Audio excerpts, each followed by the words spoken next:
always been a passion of mine, has always been a passion of mine, but I'm now spending more time on that E and I.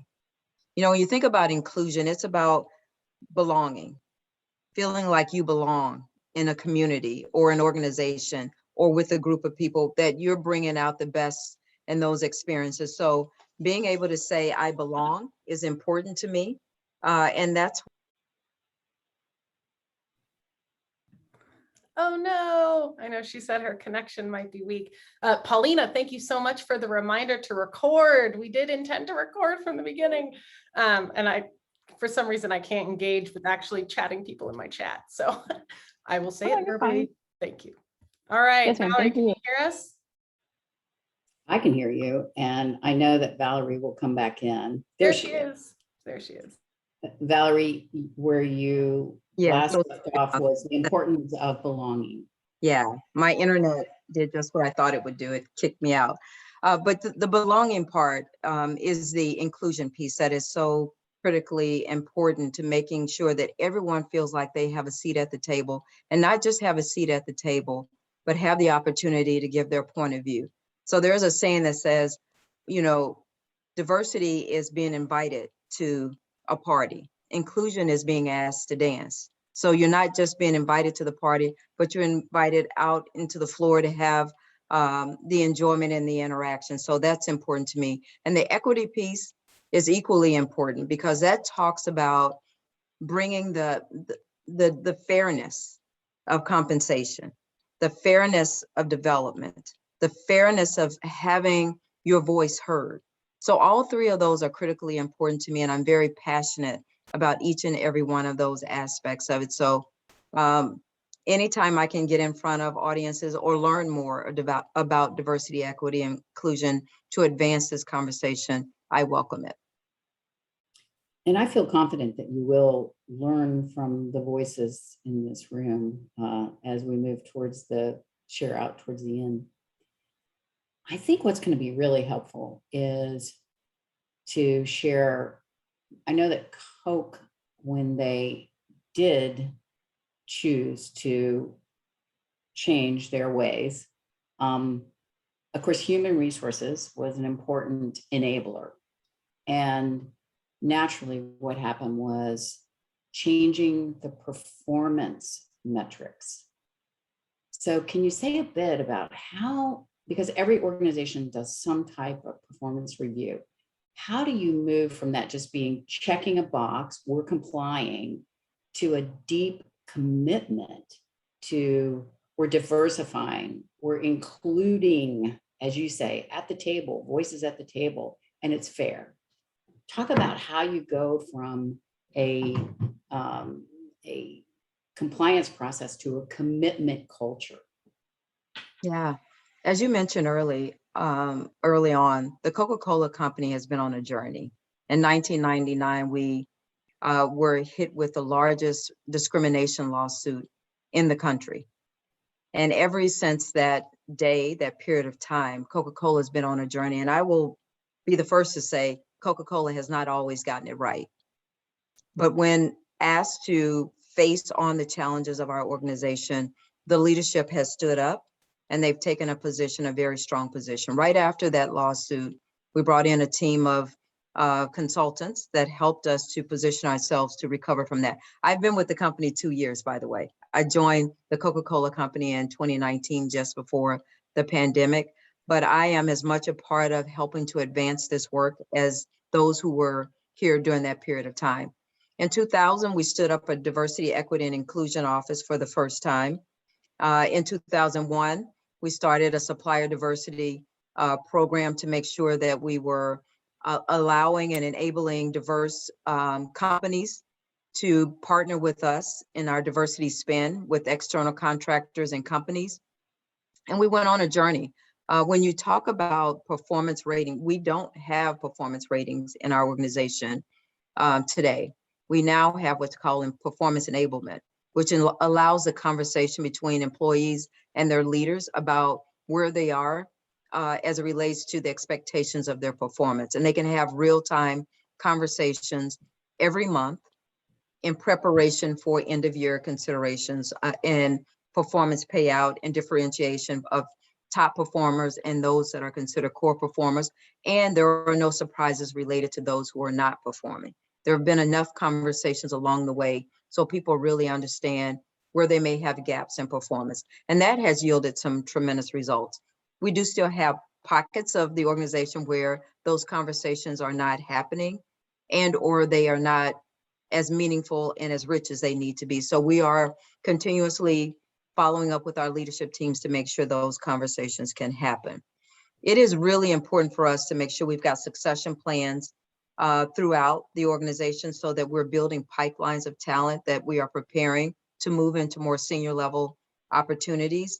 And those become conversations with individuals and across the organization to really understand where talent needs to have experiences inside of North America, outside of North America, outside of their function, because we believe enterprise leaders are the best leaders for an organization that have had experiences outside of their natural functions and oftentimes outside of their own geography. So we're doing a lot of great things to really bring about a different conversation. But again, we're learning as we go.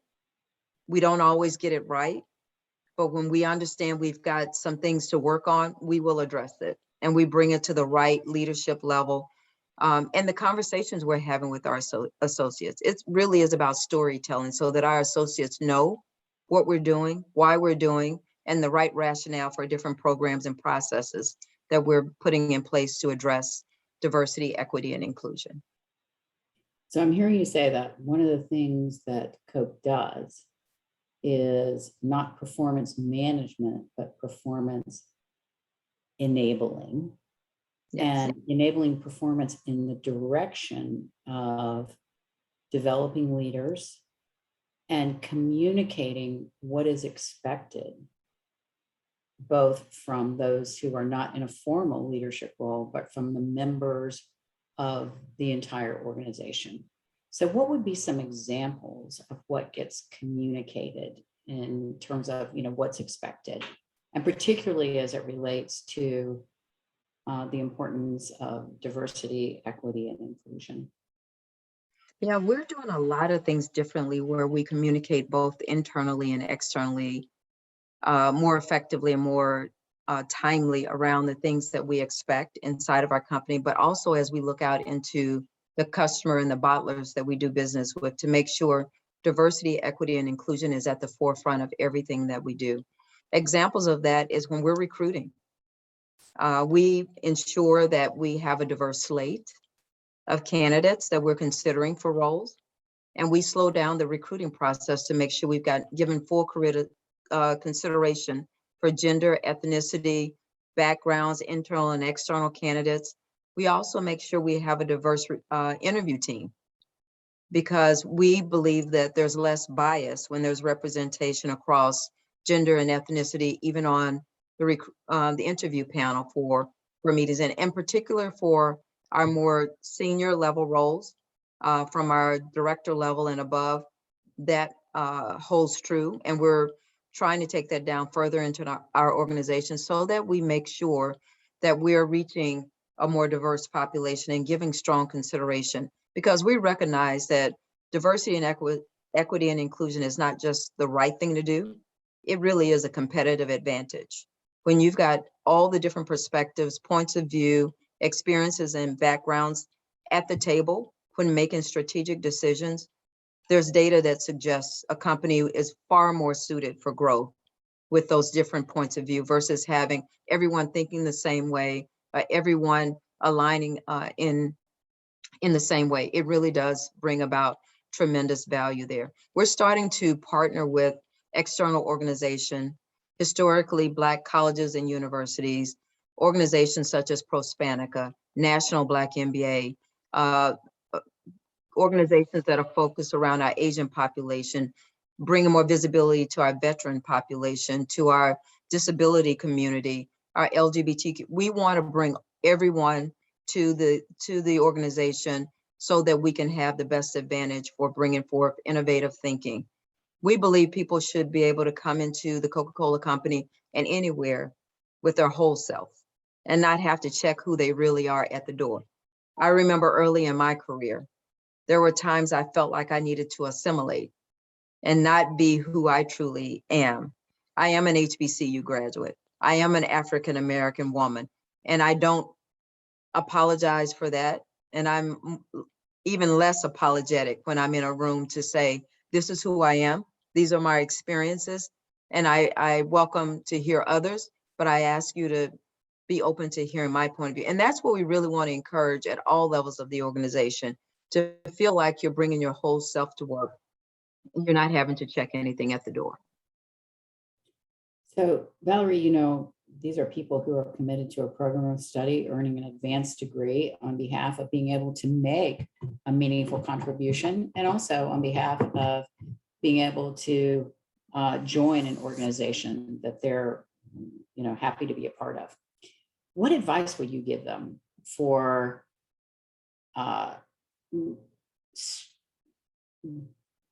communicating to a prospective employer, or even to their place of employment now, their value as a diverse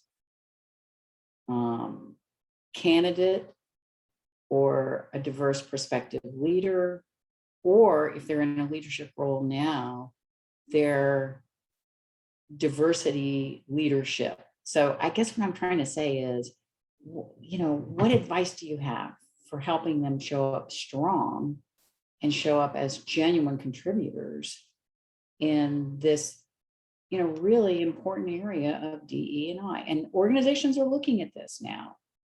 And so how could they share, you know, their value and their ability to contribute to this aspect of winning as an organization? That's a very good question, because oftentimes I hear people say that last year was a moment around social justice, and it elevated the conversation around diversity, equity, and inclusion. What I would say is a movement. It is a movement, not just a moment. This is something that the conversation must continue. So what I would say is there are some leadership attributes that are stronger now than ever. One of them is around curiosity. I would say be incredibly curious about a company's culture and what that culture entails. Is it a culture that allows you to lean in to difficult conversations around diversity, equity, inclusion, and challenge the status quo, and challenge some of the processes and practices within a company? Challenge that. What's the engagement like within the company? How strongly does the company feel about employee resource groups that represent gender diversity, ethnic diversity, lifestyle diversity, disabilities, veteran? What role do those types of groups play in an organization? And how much visibility and awareness is given to that? I would suggest that people considering an organization or already in an organization to talk about the reach that the organization has beyond the P&L of a company. Because a company that really thrives thinks about the community in which it lives and works, and where its associates live and work and call home. What are we doing in those communities? There's a lot of conversation right now. I see it on the news and on commercials around how Coca-Cola is impacting the environment, sustainability, impact on health with beverages that are not creating health issues. So one of the big initiatives starting in late 2019 was Coca-Cola came about with the purpose around refreshing the world and making a difference. So it's two-part: refreshing the world, and we have beverages for life, from dairy products to hydration beverages to our trademark Coca-Cola, and all those things in between, to make sure people could get a variety of our refreshments for life. But then there's the part around making a difference, and that talks about the sustainability. That talks about the good we do in our community. 2020 was a tough year for all of us. The pandemic created a challenge, but we also had challenges around social justice. And Coca-Cola, much like it's done in early history, I'll tell you, back when Dr. Martin Luther King received the Nobel Peace Prize, the Coca Cola Company hosted the dinner in the city of Atlanta. It came with so many challenges. There were so many people in the city of Atlanta and the greater state of Georgia that were opposed to honoring Dr. Martin Luther King in the city of Atlanta. But the Coca Cola Company took a position and said, this is one of our family, one of our very own that's being honored. The Coca Cola Company sits in Atlanta. We will support Dr. Martin Luther King Jr. and honor him with a dinner. Otherwise, the company will have to make a decision about where it wants to be headquartered, because we believe strongly in this. We're still here all these years later. So the rally cry that Coca-Cola put forth was one that resonated and people understood the importance of it. Those are the things that resonate from early on to where we are today. We're still making progress. We've taken steps back. We're going to continue to take steps forward, but we're on this journey. It's all of us collectively doing this together. Not one group can do it alone. This is a collective journey. And I remember a conversation in 2020 when we were talking about social justice. We launched the U.S. Social Justice Team. We had a Stand as One call that was led by our CEO of the company. I was a part of that platform, that conversation, leading that discussion along with our North America president, our chief diversity officer. And we really did take a stand to say, this is unacceptable. What's happening in our backyard, Ahmaud Arbery, George Floyd, all the things that are happening in the US, but let's make sure this is understood that diversity, equity, and inclusion is a global conversation. It's not just a US conversation, but we were at the epicenter of it here in the US and even here in Atlanta. Our CEO and the leadership team took a strong position. I was named the chair of the U.S. Social Justice Team. We developed an Allyship Book to help all of our employees have tough conversation, to meet people where they were, because there were so many people within the company that don't look like me that wanted to rally behind the cause, but they didn't know what to do. They didn't know how to start the conversation. And I believe you meet people where they are, and you meet people with grace and space to begin that conversation. And some of the conversations are hard, but you got to stay in it. And we've found that that has really galvanized the conversation where people are more likely to ask questions out of curiosity because they really want to be a part of the solution. So as I mentioned, 2020 was a tough year. We developed a lot of diversity, equity, and inclusion training. As I mentioned, we provided talking points for leaders and employees to have tough conversations in their business meetings. And we also created an allyship book as a point of reference for people to use when they needed to bring a tough topic around diversity, equity, inclusion to the forefront. So we've got a lot yet to do. I won't say it's utopia, but when you come into an organization like the Coca Cola Company or any other company or organization you consider joining, ask all of those questions. Be very curious, ask challenging questions around the culture, the engagement, the importance of bringing your whole self to work, the opportunity to be developed. Not everyone wants to be the CEO of the company, but everyone wants to be developed. So that's what I would say, Dr. Butler. Okay. Yes, I'm hearing you say, be curious. So when you show up for that talk with your immediate leader to be promoted, or when you show up to apply for a position, or just when you show up in your conversations with yourself, you're saying, be curious and ask. I like what you said, ask, can I build a resource group? And which is, what this board did. Hats off to this board for building a resource group focused in the area of DE&I. It's fantastic. And another question was asking, what might my reach be at an individual level, and what might the reach be of the organization? So yeah, just really good advice around, leading and managing yourself, both at the interview table and at the development table within your organization. And as you lead yourself and as you lead others. So I know at this point, we want to open the floor, because I know that we've got 33 people in the room, and we probably have some questions. And according to the norms, we're asking that you show up and raise your hand and ask your question. And I'm going to turn it over to Cameron, who's going to lead the Q&A. Thank you. Good afternoon, everyone. My name is Camera Cobb, and I'll be facilitating our Q&A portion of this series. So again, if you all could raise your hand and I'll unmute you as it becomes your turn to ask your question. Or if you're a little shy and just feel more comfortable posting your questions in the chat, I will read them aloud for you. So to give time for everyone to kind of get your questions together and raise your hands, I will ask my question first.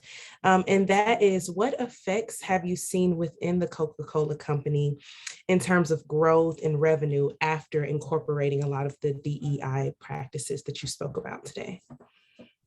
Wow, that's a really good question. I think we're continuing the journey, but I will tell you, when you create diversity at the table for strategic discussions about business plans, you understand the reach of our products and how to embed yourself more into all of the communities where it resonates with.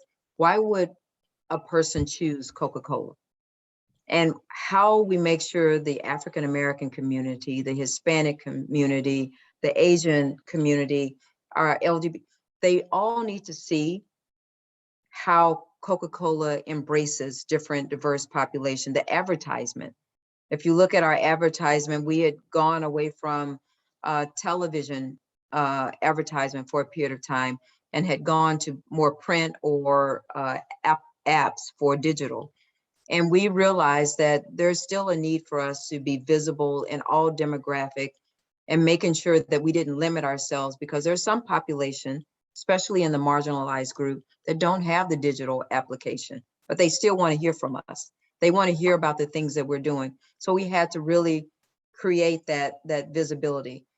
In other groups, like our veterans population, we're spending more time bringing on people that are making our military community, that are making the transition from military life to civilian life and into corporate roles or in industry.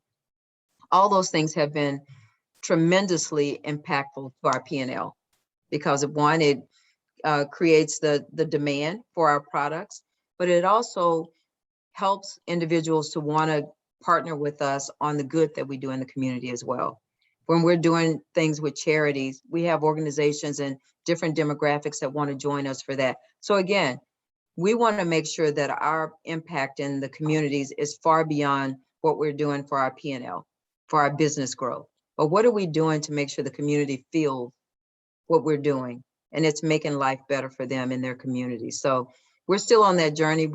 I haven't pulled data to say, because we're doing more in these communities, we're seeing this revenue growth, but we are seeing the impact of just the feedback we get in different communities when we go into them on market visits, of people saying, thank you for coming back to us and bringing your products closer to us, so that we're not having to go out of our way to be able to find products that are meaningful in our households. Thank you. I will allow Mita Williams, if you can come off of mute and ask your question. Hi, Amita. Good afternoon. How are you? Okay. And good afternoon to everyone. I do have a question, but if you will indulge me just to share a small story. I have a Coke bottle right here that has my first and last name on it, that someone gifted to me. Thank you.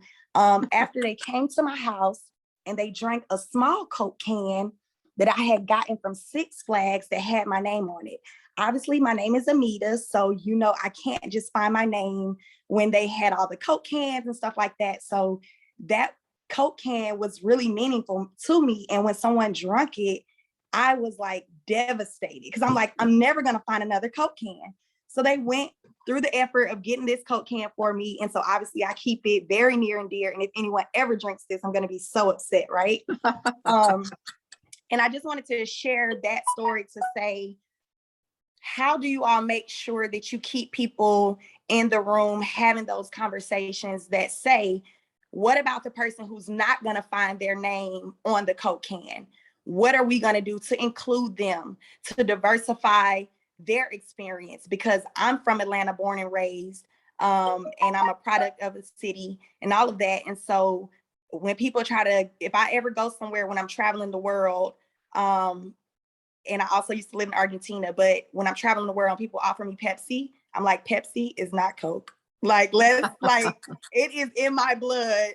I drink Coca Cola like since a little child, you know?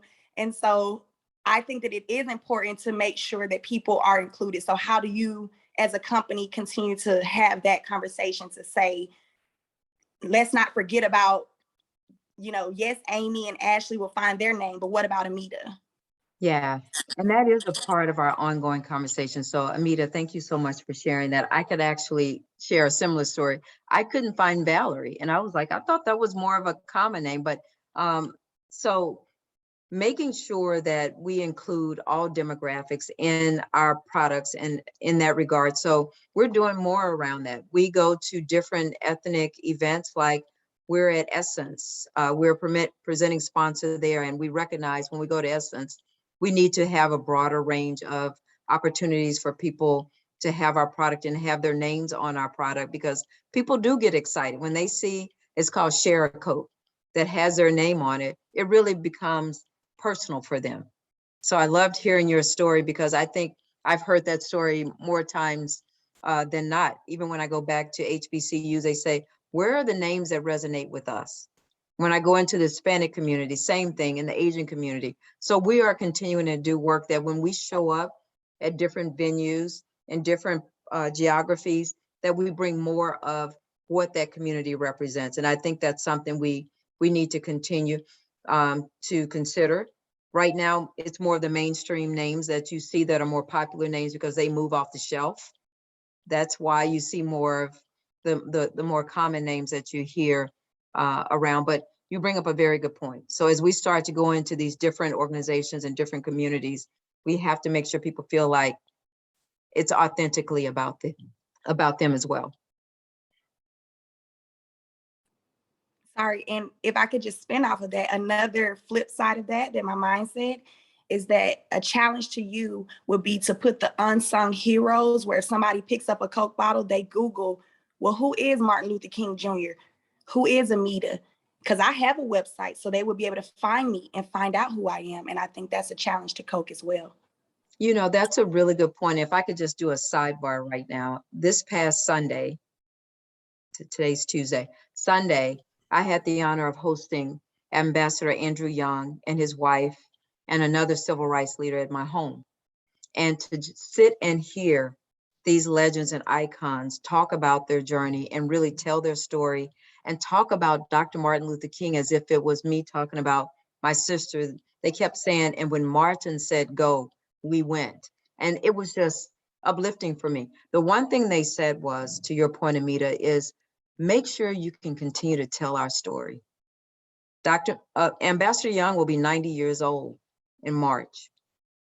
And JT Johnson, another civil rights leader that was in my home with him, he's late 80s as well. We've got to be able to ensure the next generation and the generations after that can continue to Google and be able to understand the journey and be able to embrace the journey to continue, because there's still a lot of work to be done. So I like that, Amita, to tie that to the unsung heroes and the stories of history makers and change makers, to make sure nothing gets lost. So thank you for sharing that. Thank you, Amita. Before I go to the next person, I just want to remind everyone, sometimes Zoom lowers your hand if it's been a while. Feel free to just pop that right back up so I don't miss it. Or also, you have the opportunity to drop your questions directly in the chat. So next, I will go to Treasure Edwards. Hi, Treasure. Hello, and thank you so much. This call has been so just like inspiring and energizing. I would say I love having these conversations. As you said, some of them can be tough conversations, but very necessary and a very good way to spend our lunch. So I'm extremely happy I was able to join. I just wanted to ask you, Valerie, what advice would you give as you mentioned, asking about culture of different organizations. And so as you are interviewing or as you're speaking to different, individuals about the culture of their organization, sometimes it can be challenging to know what to ask or how to ask in order to, really dig deeper. We can always go to the website and there's usually some, I'd say, canned responses on what's there, but any specific advice you could give on how and what to ask to really start to understand, I would say, about the culture? Yeah, that's a very good question, Treasure. I would ask questions around the onboarding of someone that's coming to the organization. How well laid out is that to make sure that you're getting the opportunity to really understand the business? How open is the company to bold thinking, innovative thinking, suggesting new ideas and initiative and welcoming it? I refer to when people aren't welcomed into an organization, it's the body rejecting the organ, where you're coming in from the outside and it's really hard to penetrate it. So I try to ask as many questions and I really listen to pay attention to the spoken as well as the unspoken. Talking about, the retention. Why do people leave an organization? Because in my experience, people don't leave an organization, they leave poor leadership. If they don't feel like their leadership is investing time in them and helping them to develop and really creating opportunities for growth, then you lose talent. So that says a lot to me about the culture of making sure it's an engaging culture that creates the opportunity for people to have a wealth of experiences. Like I said, not everyone wants to be the CEO of a company. Not everyone wants the job that I have or the job that my peers have, but they want to be developed. People want to feel like they're learning, they're growing, they're contributing. They have a sense of ownership. So if you don't feel like you're a part of whatever the strategy and the priorities are of the company, you're not motivated because you want to know the work that I do, how does it matter? And how does it help to drive us to get to the outcomes we're trying to achieve? So questions around all of that. How do you develop your talent? How do you engage your talent? How do you bring your employee resource, business resource groups into the conversation for that value proposition? All of those things become very important to make sure, is it a company that you can embrace? And the one other thing I would say, I've now been with 4 multinational companies. I started my career in the auto industry with the General Motors company. I then moved to Tyco International. It wasn't until I got to Tyco that I realized any future moves that I made, it would have to be because I'm passionate about the industry and I can align with the values of the industry. Not to say General Motors and Tyco weren't great companies. They were great because they taught me a lot. I got my international assignments at General Motors, so I'm indebted to that company forever. But then I started thinking about if I go to another company, Johnson & Johnson, there have been a lot of challenges with Johnson & Johnson's. We all know that. But I believe in what Johnson & Johnson wants to do to make life and health and well-being for people all the better. When I decided to come to the Coca Cola Company, I did my research and I reflected on all the things that the Coca Cola Company was doing in and around the Atlanta community, but around the world, around civil rights and social justice and all those things, and how that brand resonates. That no matter where you go, when you say Coca Cola, there's no one wondering what is that. So I like that brand recognition as well. So I think those are all the things you need to ask questions about. Can I feel good about being in a company like this and being able to go out and represent that company in your communities with your family? So I think that's a big part of it. So thank you for so that much. question, Treasure. Thank you. All right. Our last question is going to come from Levi. Go right ahead. Hi, Levi. Hi, Valerie. So when I heard about the diversity and everything, I had an interest in it. So this quick question that's directly to you. So what's your advantage every time you get to the table where you meet a diverse, meet a table with diverse people from different areas of life, different accents, different color and everything. So what puts you through? Because from your resume and your background, you have met a lot of people. So what's the secret behind all this? I love that question. That's a really, really good question. And what I will tell you, Levi, I've been on a journey too. I remember the first few times I was at the table, you have this imposter syndrome. You're wondering, are you ready? Should I be at this table with all of these Ivy League students coming from Harvard, Yale, MIT, none of them looking like me? I have a Southern accent because I'm from the South, and not feeling like I was worthy to be at the table. But I had a mentor that reminded me that you are enough. You're more than enough. And the reason that you're at the table is because someone or some groups of people have seen in you what you bring to the equation that none of these other factors can bring. I am an African American woman. I do have an HBCU background. I do have those experience of living in Argentina, of living in Germany, of starting the first R&D center in Tel Aviv, Israel. I've traveled to Abu Dhabi. I've lived and traveled around the world. And a lot of people have tremendous experiences, but they're not my experiences. So bringing that diversity of thinking and feeling like I have something to say, because what I would say, and I'm often reminded, and I think Congresswoman Shirley Chisholm said it best, if you're invited to the table, you have to be a voice at the table. Don't take up a seat at the table if you're not going to have a voice. And if you're invited to the table and there's not a seat for you, bring your folding chair, but stay in the conversation, stay at the table. I can learn a lot from other people. I'm a lifetime learner. So whenever I'm at the table, I'm there to learn, but I'm also there to contribute and share and bring out the best in the organization and others. So I would say, Levi, my competitive advantage, what I call my superpower, is my curiosity, my communication skills, my compassion, my collaboration. All those things make me worthy of being at the table. So always know that you deserve to be in the room. Don't ever extract yourself from the room. Stay in the room. Even when the conversations get tough, stay in the room. Okay, thank you. Thank you, Levi. Thank you so much, Levi. Thank you for that question. And Miss Valerie, thank you for that answer. That was really inspiring. I'm going to end the Q&A portion here and pass it back to Amy, who will lead us through the reflective ceremony and closing. Amy, take it away. Thanks, Camera. So as you all saw, I just popped in the chat. Go ahead and enter your key takeaways there. We are running just a little tight on time, so I'm feeling like that might be the most efficient way, and I'll be happy to read them out as they start to come through. So thinking was, what was a key idea, a word or a phrase that really hit you, that you're taking home with you?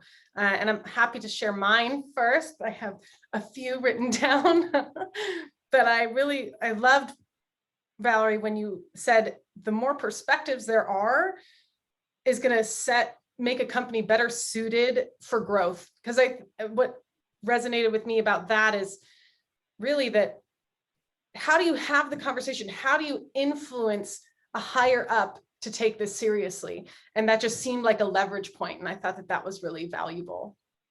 Yeah. While we're waiting for some other folks to kind of pop their ideas. Can I just ask, I noticed that Richard James put a heart up in response to something Valerie said. I wonder if Richard would share what struck him there. Yeah, absolutely. I think Valerie touched on a very important subject, and it's something that even in a forum like this, you have this opportunity and you have all of this knowledge right here. Taking advantage of the opportunity to speak, let your voice be heard. And I mean, as you know, Dr. Butler, I'm in several meetings with faculty and staff and a lot of senior leaders, and it's the same thing in a higher education setting. You have to have confidence in why you're there and why you were chosen to be there, and just not wasting those opportunities. And so I just really appreciated Valerie sharing that, and it's something that I hope you all will take that as well as you're continuing in your degree program. Don't be scared to ask questions in the class, to your professor. So that was all. Thanks, Excellent. Richard. So we did get some coming in. So Camera commented on the difference in diversity being invited and inclusion being asked to dance, and to take advantage of being invited to the room by sharing your ideas and perspectives, not cowering from feeling less than. Love it. And I don't know about y'all, I'm so fired up after this session. I'm just excited to engage and dive in. Sonali commented, we all have experiences, but the ones unique to us make us special and want to bring value to the table. This comment from Valerie is an absolute winner. And Amita shared, be curious, compassionate, collaborative, and candid. That's my takeaway. So powerful. I'm going to pop one more comment in here and share my screen again as we wrap up. We do want to invite you all to join our network. Hopefully you have seen some of these resources before. There's our email address there, also Instagram, Twitter. This slideshow will be shared with you following the event, so don't panic to write everything down now, but we do encourage you to get involved and to join us for our next event. Our second Diversity Deep Dive Series event is lined up for September 22nd. Those are the links that I was able to just share in the chat, so you can even just click right there and register. Waste no time. We encourage you to invite family and friends, whether they're at GSU or outside of our network. There's just 2 different registration links to use depending. Thank you so much, everyone, for joining us today. This has been exceptional. Valerie, you were incredible. Your insights were amazing. Dr. Butler, thank you so much for facilitating so well and moderating that conversation. We could not have asked for a better kickoff to this event. Thank you, everyone. Thank you so much for having me. Thank you so much for joining us, and we look forward to seeing you next time. Great. Bye. Bye-bye. Bye.